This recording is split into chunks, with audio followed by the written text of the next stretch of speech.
What's up, Long Dark Survivor? We're here at Sundered Pass. We're doing the second mission, enter the FOREMAN'S REFUGE.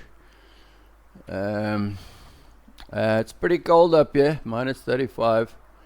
Need to take something along on this mission to make a fire.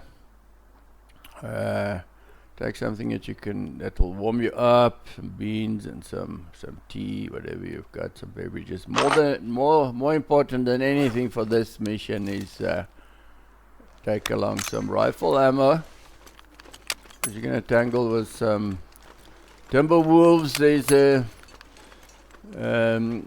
link in the description to a video to show you where to find all the rifle ammo up here at the weather station. Okay, so just keep an eye on your temperature.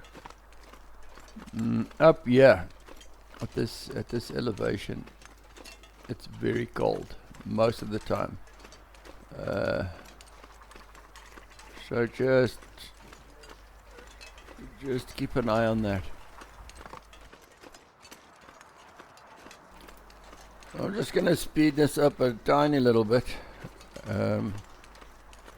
There's nothing really happens here until we get to the wolves, but we have a storm coming in here, so a lot of the visibility is going to be bad. I'll try to cut to some better visuals just to make it easier to follow. But this isn't a very complicated route, and I suggest you do a reconnaissance up until just before you get to where the Timberwolves are, just to familiarize yourself with this territory in case you hit a blizzard like this. Okay, so temperature is dropping quite fast. It's nothing critical, but I want to do a preemptive warm up here, so that when we get to where the Timberwolves are gonna want to bite us, we'll be able to shoot. If you're very cold and you try shooting, the rifle loses a lot of its accuracy or your ability to shoot straight. So this is a convenient little spot where you can just do a quick fire. The beans, I don't know what to do, if the beans work better than the tea to warm you up. I just found that the food seems to I don't know if it lasts longer or not. I've never really been this, so now I don't know why it doesn't give us an opportunity to eat it. I think it's because it's ruined.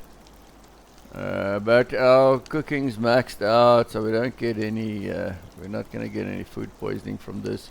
If it's early in the game, do not eat a can of ruined beans. That'll ruin your day. Okay, so we're just going to hang out here for a couple more seconds, just for our temperature to max out completely before we move on. There we go. Maxed out, right.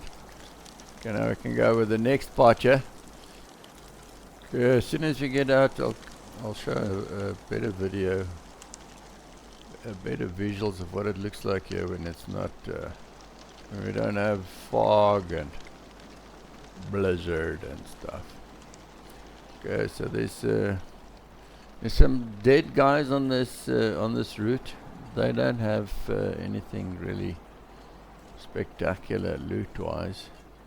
Just the odd granola bar, packet of chips, flare and whatnot.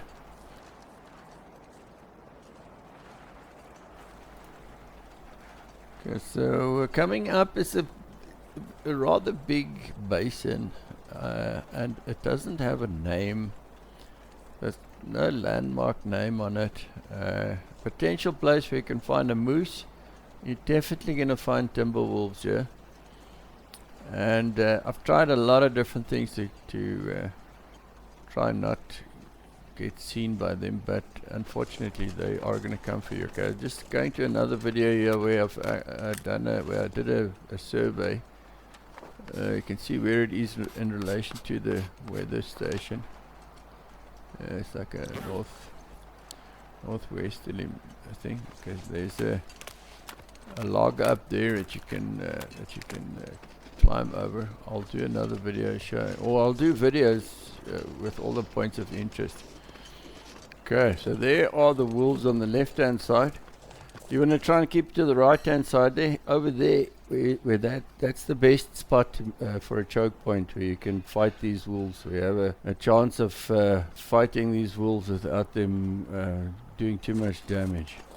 Okay, so keep as far away as you can from these wolves by going up on the right hand side. You might get an injury, especially if you don't have crampons. You might sprain something. But it's worth it to prolong the triggering of these Timberwolves, because once they trigger, you only have a short time to get up onto your choke point.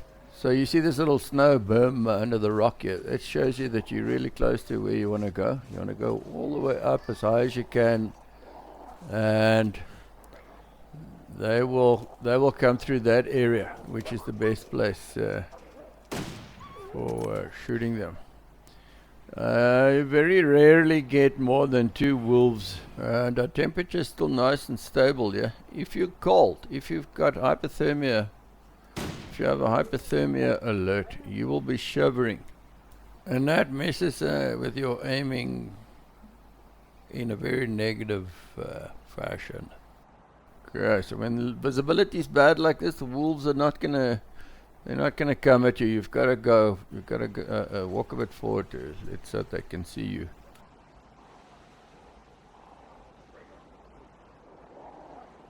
Okay, here we go. Too much excitement here. A complete miss. Oh no, they must have hit it, because the alerts dropped completely. So I must have wounded that thing. Okay, that's all good. Right. What's that one doing there? Most probably it was just the noise of the rifle that scared that ended that wolf attack. Gonna go to better visuals now, so we can actually see where we're going. I just wanted to show you that these wolves can be a problem during a blizzard. And they will come for you again, by the way. They're still freaked out. I don't really know how long it takes them to cool down before they'll come for you again. But it's sooner rather than later. There's the broken bridge, right? This is what we're looking for. This place is southeast of the weather station. I think we must have dropped about 50 or 60 meters in elevation. The temperature is still freezing. It's still very cold. Here it is on the map. Going down here. This is a shortcut. It's a one way only. Doesn't matter really. It doesn't really matter how much you're carrying. Like I've done this with heavier packs, lighter packs, with or without crampons. There's an average of about 3 fractures down here. One time I went down with nothing, but I think it's just a variable. Like it doesn't really matter how you play it. I thought it'll be easier for the fractures if I had about 10 kilograms less in my carry weight, and with the addition of crampons, but it really doesn't matter that much because I'm doing everything very, very right now. I've got crampons on, lighten the pack, and I'm still getting fractures consistently. I think this thing is called the 3 fracture down climb, steep, icy, nasty edge of the ravine. I don't think you're supposed to go down here, but if you got enough bandages, you're okay. Try not to go to the left of any of these boulders here. You can get stuck. If you get stuck, that's it. Game over. There's no getting out of it because you can't climb up the steep incline, even if you drop everything you're carrying.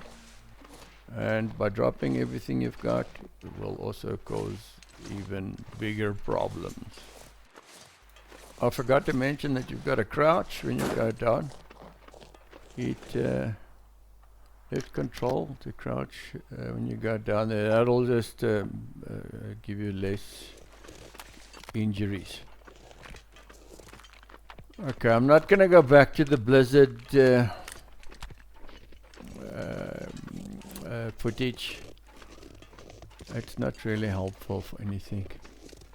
Now we're in the territory of the mountain line, but the mountain line's way up on the right hand side. The times I've gone through, I've never run into it, but I do tend to kind of keep on the eastern side here. It's also a little bit warmer down here in this canyon or valley, whatever you want to call it. I don't know. We've dropped quite a few. We've dropped probably about 150, 200 meters. So we've gained a couple of degrees, quite a lot actually, and also. Yeah, and it doesn't really matter, even the blizzard or no blizzard, it's freaking cold here in the far territories. This is a landmark. I think this is called the this is called the Giant's Thumbprint. Yeah, there we go.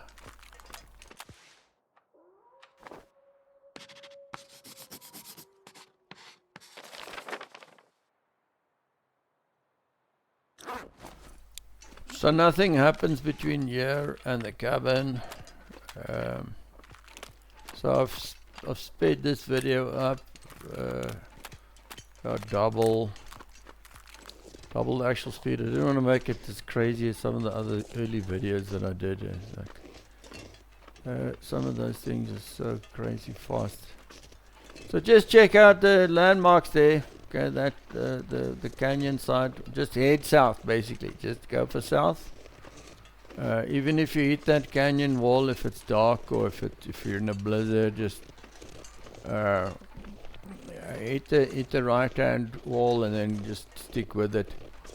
Eventually, it's gonna funnel to where that cabin is, and then you're in business. Okay, so let me shut up for 2 minutes, and you can enjoy the scenery.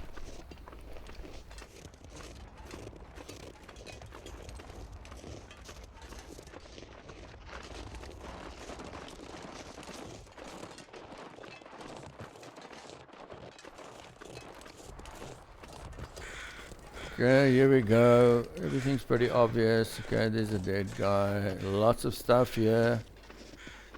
Stuff around the cabin, stuff in the cabin.